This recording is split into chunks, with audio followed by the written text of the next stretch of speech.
আমার দাদা হয়, দিদি হয়, তোমরা সবাই কেমন আছো? আশা করি সবাই ভালো আছো, সুস্থ আছো।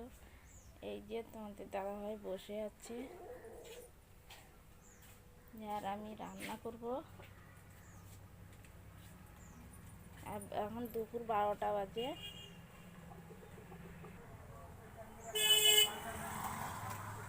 এই যে আমি রান্না করব, আজকে রান্না করব সয়াবিন আলু।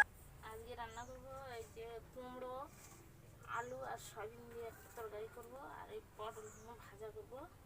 আর ভাতটা হয়ে গেছে। যে 12টা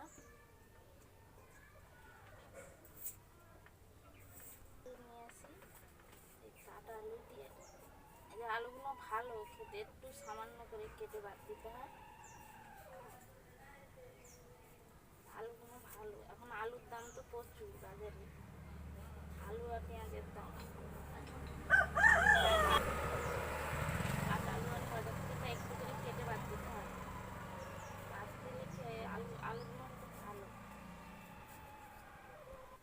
আমার একটা দাদা দিয়ে গেছে, ওদের বাগানে হয়েছিল,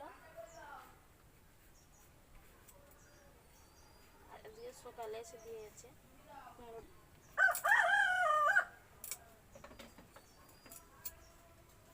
ভাতটা আগে হয়ে গেছে, তো আন্দাজটা। এই যে আমার রান্না হয়ে গেছে।